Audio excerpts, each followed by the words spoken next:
Improving sustainable and equitable energy access is undoubtedly one of the most important topics currently on the global agenda, with 2 of the UN's Sustainable Development Goals, 7, clean energy, and 11, sustainable cities and communities, directly relating to it. Electricity is often taken for granted, but for many people living in informal settlements, access to reliable and affordable electricity can be either severely limited or non-existent. It's well understood that access to electricity, with its multitude of applications, can improve quality of life in many ways.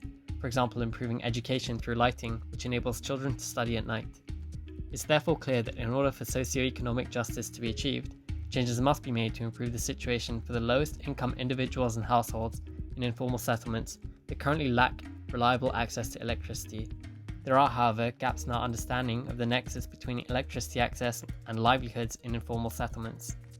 Freetown is a city facing many challenges that are typical of growing cities in the developing world, such as a fast rate of urbanization and a high number of informal settlements. Its energy supply must meet a growing demand, the reliance on hydroelectric power, as well as other limitations in electricity provision, make it an interesting location to research. As such, we decided to structure our research around producing a greater understanding of the nexus between electricity and livelihoods in Susan's Bay, an informal settlement in Freetown, to enable us to make recommendations that could help facilitate the transition towards sustainable and equitable energy access. To accomplish this, we needed to learn more about the current energy situation in the settlement, including how electricity is accessed, what it's used for, the benefits of access, and the barriers that are preventing such a large proportion of the population from being able to gain access. With the help of Slurk and our intern Henry, we questioned public and private sector stakeholders, as well as residents and business owners with and without access to electricity, to understand the deeper context and the roles played by each player, such as the impact of property tenure and grid connections, as well as what areas require further research. Susan's Bay is one of the 5 largest informal settlements in Freetown. A bustling settlement boasting a widely diverse range of occupancies in a relatively small area, it's located in the east of Freetown, along the coast of the city, housing at least 20,000 people. Susan's Bay's energy ecosystem is very complex, and it was selected as our area of research due to a number of factors. Firstly, access to grid electricity is very limited in the settlement. Only around 15% of residents have access, largely due to the cost and process required to connect to the grid, and as a result, many settlers opt for illegal connections which can and have caused fires in the settlement. Around 83% of settlers are tenants, potentially limiting the ability of residents to connect their households to the grid due to tenure insecurity. The second reason is the structure. The settlement is comprised of 3 sections, with high household density exacerbating fire risk, and households on the coastal banking section struggle the most to access grid connections. Residential and commercial buildings are strongly interlinked, and the diversity of operations within the settlement means energy is used for a multitude of functions. We found, for example, that some businesses utilize electricity to create entertainment for their customers, and others for childcare, allowing parents to pay attention to the business.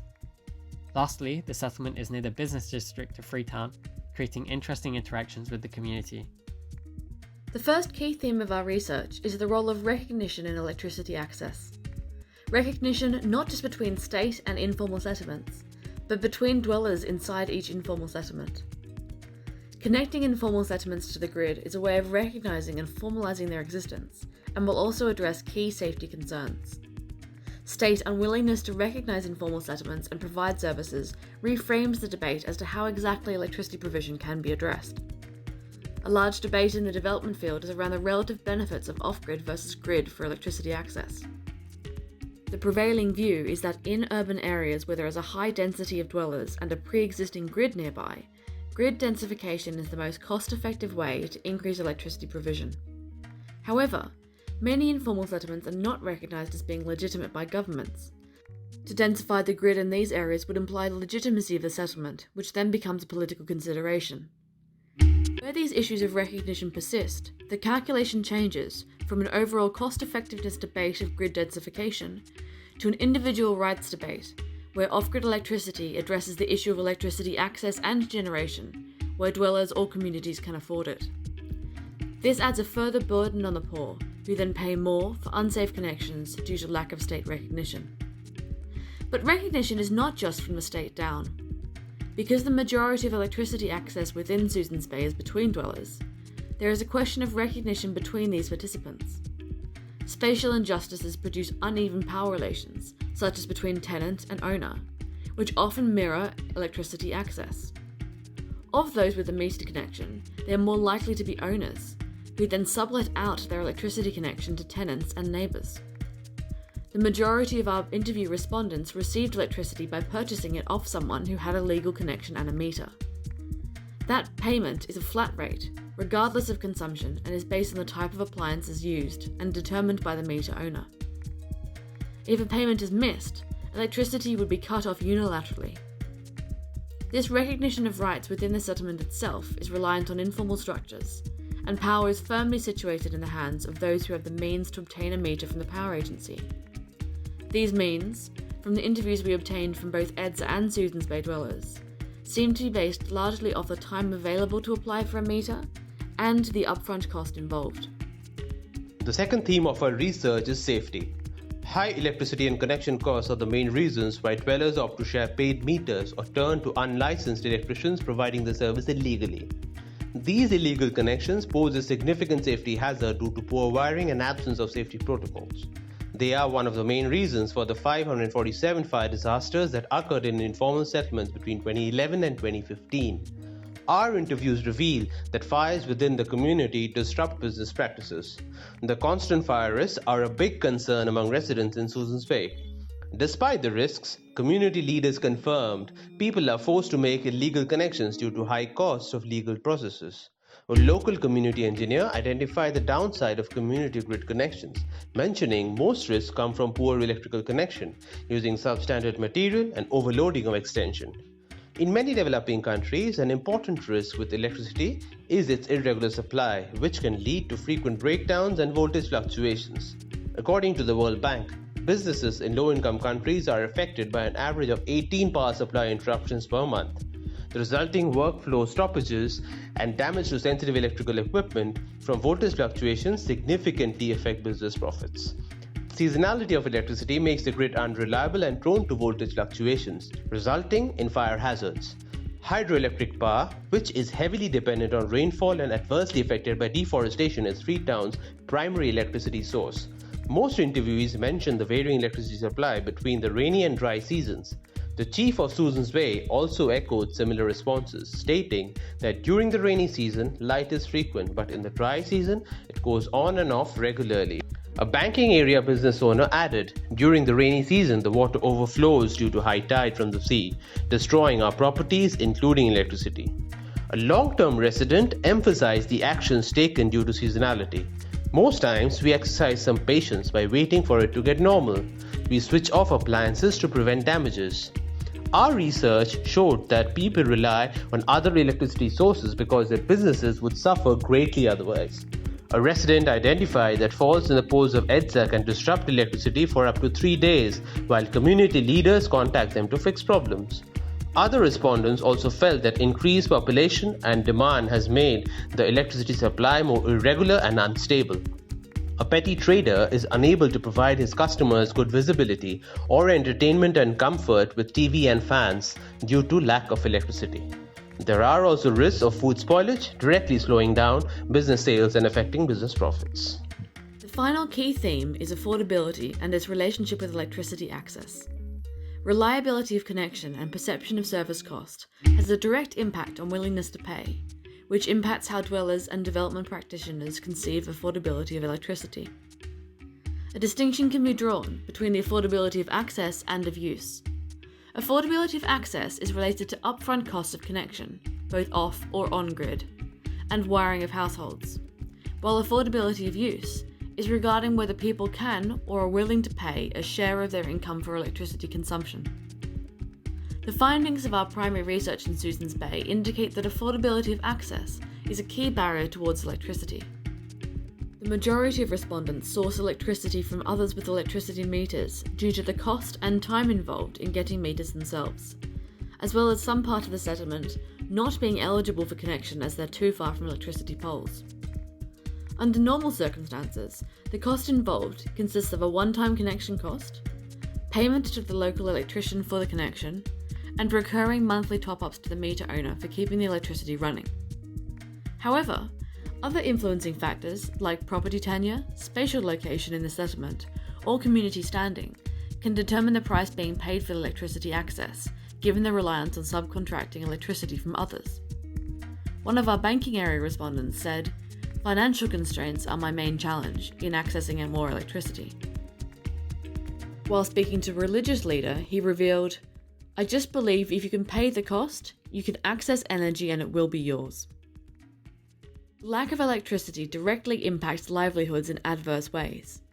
One of the long-term business residents, selling electrical products, mentioned that when there were electricity interruptions, there was no testing of energy products, so I ran at a loss. This reduces the trust from his clients and causes loss of business. Some respondents also pointed to affordability of use being an issue, with expensive monthly charges for prepaid top-ups. However, research conducted by Energy for Impact indicated that while the perception of formal monthly electricity bills was expensive, in reality, the amount paid through subcontracting from those with meters was often the same, if not more expensive.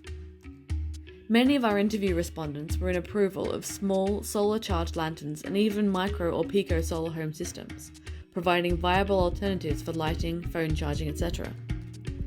Easy Solar, a private solar company that contributed to our research, also pointed to the opportunity of small-scale solar products, that they acknowledged that widespread uptake would benefit from government support.